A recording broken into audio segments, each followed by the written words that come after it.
Good morning students. आज हम कक्षा 8 विषय हिंदी के पाठ नंबर 17 का अध्यापन कार्य करेंगे। गद्य शैली में लिखा हुआ पाठ है। इस पाठ में एक कहानी बताई गई है। पाठ का नाम है आपका बाज और सांप। बाज और सांप यानी कि एक बाज और सांप। बाज आप जानते ही हैं, जो आकाश में उड़ता है, चील बोलते हैं हम जिन्हें, और सांप आपने देखा ही है। तो क्या कहते हैं सुनिए इसमें। समुद्र के किनारे ऊंचे पर्वत की अंधेरी गुफा में एक सांप रहता था। कि एक समुद्र है, उस समुद्र के पास में एक पर्वत है, और उस पर्वत में क्या है, एक गुफा बनी हुई है, और उस गुफा के अंदर ही वो सांप रहता था। समुद्र की तूफानी लहर धूप में चमकती, झिल मिलाती और दिन भर पर्वत की चट्टानों से टकराती रहती थी। यानी कि जो समुद्र में उठने वाली जो लहरें हैं, वो लहरें धूप में चमकती, जैसे उस पर धूप का प्रकाश पड़ता तो वो लहरें अत्यधिक चमकती हुई दिखाई देती थी। झिल मिलाती यानी कि जैसे लहर चलती है तो उसमें ऊपर नीचे होना, तो ऐसे वो धूप पड़ती तो नीचे जाती तो उसकी चमक कम हो जाती, और ऊपर उड़ती तो उसकी चमक दिखाई देने लगती। तो ये प्रतिक्रिया उस समुद्र के जल में लहरों के माध्यम से व्यक्त हो रही है या दिखाई दे रही थी। दिन भर पर्वत की चट्टानों से टकराती रहती थी। यानी कहने का तात्पर्य क्या है कि दिन भर जो चट्टानें हैं वहां पर, वो चट्टानों से वो लहरें टकराती रहती थी।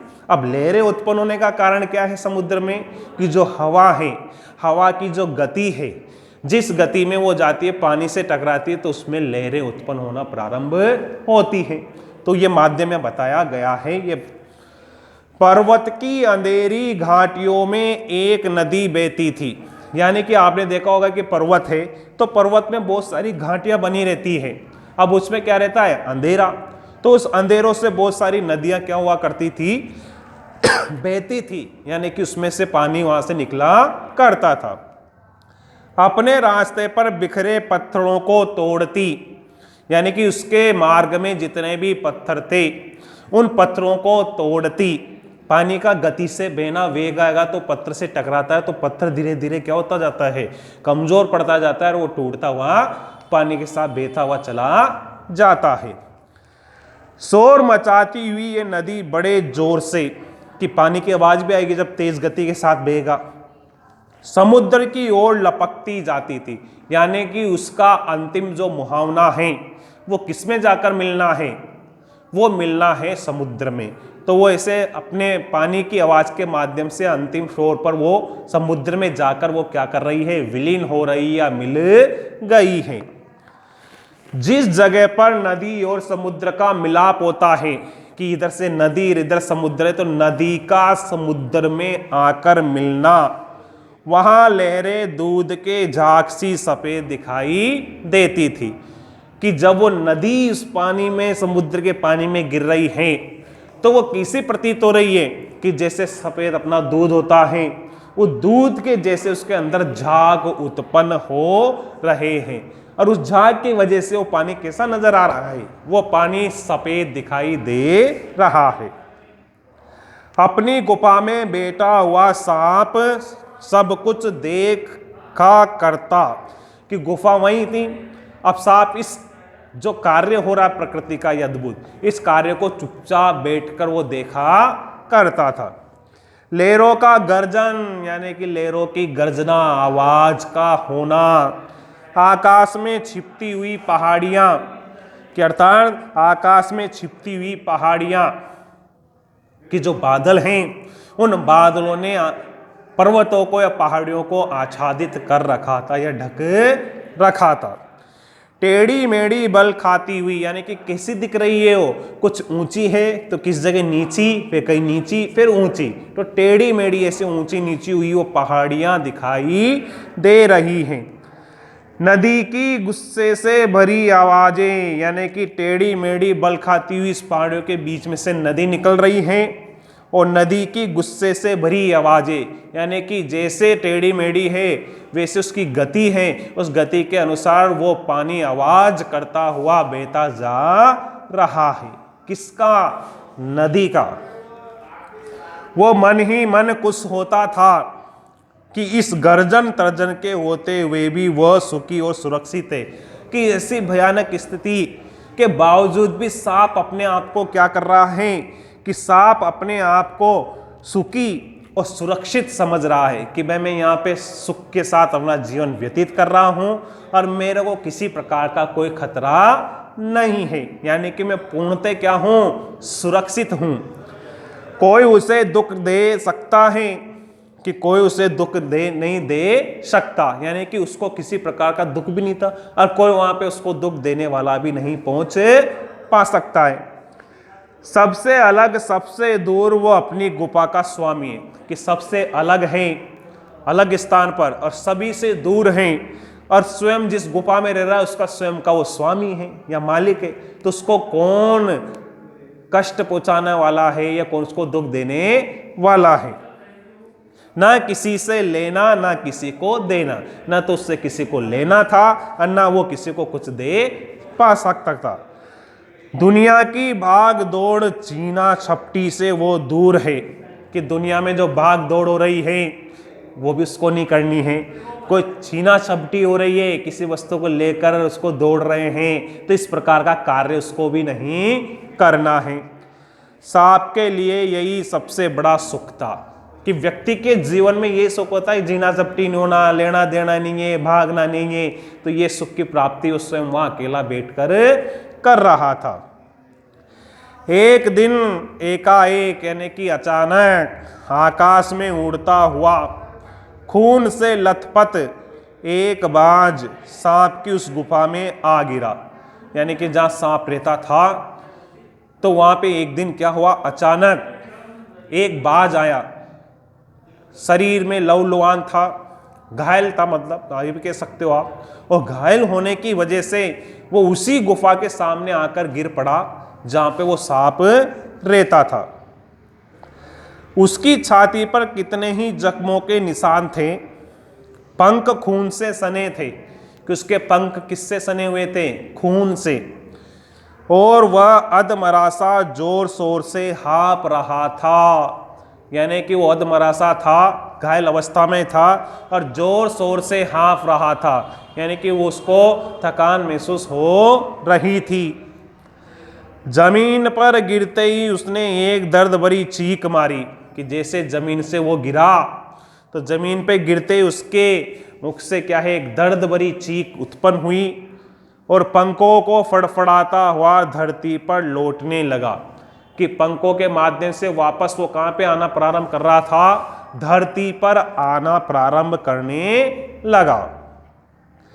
डर से सांप अपने कोने में सिकुड़ गया, कि सांप को डर लगा कि भाई इतने समय से मैं यहाँ अपना अच्छी तरह से सुरक्षित जीवन व्यतीत कर रहा था, तो आज इस प्रकार का ये व्यवधान कैसे आ गया, ऐसी क्या समस्या हो गई। तो वो बात जैसे आके गिरा तो वो सहम गया सांप, उसको डर महसूस हुआ, उसने सोचा कि अब क्या किया जाए, तो थोड़ी देर तो वो चुप बैठा रहा, किंतु दूसरे ही क्षण, यानी कि दूसरे ही पल में उसने भाप लिया कि बात जीवन की अंतिम सांसें गिन रहा है। तो उसको एहसास हुआ, सांप को उसने देखा कि ये सांप तो क्या करने वाला है, कि सांप ने सोचा विचार किया कि ये बाज अब तो क्या है, कुछ पल में ही क्या कर रहा है, इसका जीवन समाप्त होने वाला है, ये अपनी अंतिम सांसें गिन रहा है और उससे डरना बेकार है। अब तो इससे डरना भी क्या है, बेकार है, क्योंकि घायल अवस्था में है और हम सुरक्षित हैं और ये में कुछ कर नहीं सकता है, असहाय है। आगे इसमें उससे डरना बेकार है, ये सोचकर उसकी हिम्मत बंधी और वो रेंगता हुआ उस घायल पक्षी के पास जा पूछा, यानी कि धीरे धीरे वो रेंगता हुआ सांप उस बाज के पास में आ गया, उसकी तरफ कुछ देर तक देखता रहा, फिर मन ही मन कुछ होता हुआ बोला, क्यों भाई इतनी जल्दी मरने की तैयारी कर ली। ये वाक्य किसका था? ये वाक्य सांप का था। किसको लेकर? बाज को लेकर, क्योंकि उसकी जो अवस्था है, स्थिति है, वो बिल्कुल कैसी है? वो घायल है। घायल अवस्था में होने की वजह से वो ऐसा प्रतीत हो रहा है कि अब उसके जीवन की अंतिम सांसें हैं, वो मृत्यु को प्राप्त होने वाला है। तो इस स्थिति हालात को देखकर उस सांप ने उससे इस तरह का प्रश्न किया। बाज ने एक लंबी आह भरी, ऐसा ही दिखता है कि आखिरी घड़ी आ पहुंची। कि जैसे बाज था, बाज ने एक लंबी आह भरी, बोला आहा, ऐसा ही दिखता है कि आखिरी घड़ी आ पहुंची। तो ऐसी आवाज लगाने से सांप ने सोचा कि अब ये क्या है, कि ये बाज की ये अंतिम घड़ी है और ये मृत्यु को अवश्य प्राप्त होने वाला है, लेकिन मुझे कोई शिकायत नहीं है। ऐसा विचार किसके मन में आया? सांप के। जी भरकर, यानी कहने का मतलब है मुझे शिकायत नहीं है, मेरी जिंदगी भी खूब रही भाई जी, बढ़कर उसे भोगा है। मेरी जिंदगी भी क्या खूब थी, पर उससे बढ़कर मेरे को आज ये भुगतना पड़ रहा है। जब तक शरीर में ताकत रही, कोई सुख ऐसा नहीं बचा जिसे न भोगो। कि जहां तक शरीर में ताकत थी, वहां तक हर एक सुख की मैंने क्या की है? प्राप्ति की है, सुख को भोगा है। दूर दूर तक उड़ाने भरी हैं, आकाश की असीम ऊंचाइयों को अपने पंखों से नाप आया हूं। तुम्हारा बड़ा दुर्भाग्य है कि तुम जिंदगी भर आकाश में उड़ने का आनंद कभी नहीं उठा पाओगे। ऐसे सांप ने कहा कि अब हालत ऐसी हो गई है कि आप उड़ भी नहीं सकते हो, नहीं तो आप तो बहुत ऊंचाई पे उड़ने वाले थे, लेकिन अब बिल्कुल संभावना व्यक्त नहीं होती है कि आप उड़ सकते हो। सांप बोला, आकाश आकाश को लेकर क्या मैं चाटूंगा? आकाश में आखिर रखा क्या है? क्या मैं तुम्हारे आकाश में रेंग सकता हूं? यानी कि भाई तुम तो उड़ सकते हो, लेकिन मैं तुम्हारे आकाश में तो रेंग नहीं सकता। तो आकाश तो क्या है? आकाश से मेरे को कोई मतलब नहीं है ना भाई, तुम्हारा आकाश तुम्हें ही मुबारक हो। ऐसा किसने कहा? सांप ने, कि भाई आकाश है, या आकाश तुम्हें मुबारक हो, तुम ही उड़ना जानते हो, मैं तुम्हारे आकाश में रेंग भी नहीं सकता। मेरे लिए तो यह गुफा भली है, यानी कि मैं तो मेरी इस गुफा में ही सुरक्षित हूँ, यहाँ मुझे सुख की प्राप्ति हो रही है, तो मैं यहाँ बढ़िया हूँ, मेरे को आकाश में नहीं जाना है। इतनी आरामदेह और सुरक्षित जगह और कहाँ होगी कि इतना आराम देने वाली और एक तरह से सुरक्षा प्रदान करने वाली जो जगह है ये मेरे लिए, ऐसी जगह मुझे कहीं प्राप्त नहीं हो सकती। सांप मन ही मन बाज की मूर्खता पे हंस रहा था, यानी कि उसको एहसास हुआ कि भाई वो एक तरह से क्या है कि ये सांप बाज की क्या है? मूर्खता है, उस पर वो हंस रहा था। वो सोचने लगा कि आखिर उड़ने और रेंगने के बीच कौन सा भारी अंतर है। उसने सोचा कि यार रेंगना और उड़ना, इसमें ऐसा कौन सा बड़ा अंतर आ गया है। इस पर वो विचार करने लगा। तो ये बाज की क्या है? मूर्खता है, इसलिए उस पर वो हंसने लगा। और आगे इसमें, अंत में तो सबके भाग्य में मरना ही लिखा है, कि भाई कुछ भी कर लो, कितने ही सुख की प्राप्ति कर लो, लेकिन अंत में व्यक्ति को क्या करना है? जाना ही है, यानी कि व्यक्ति को मृत्यु को प्राप्त होना है, और ये लिखा हुआ है। शरीर मिट्टी का है, मिट्टी में ही मिल जाएगा, यानी कि शरीर किसका बना हुआ है? मिट्टी का, और एक दिन किस में मिल जाना है? मिट्टी में ही मिल जाना है। तो ये ऐसा सांप ने बाज के माध्यम से अपनी बात व्यक्त की। आज तक का पैराग्राफ अपना कंप्लीट है, कल इससे आगे का हम अध्यापन कार्य करेंगे। धन्यवाद।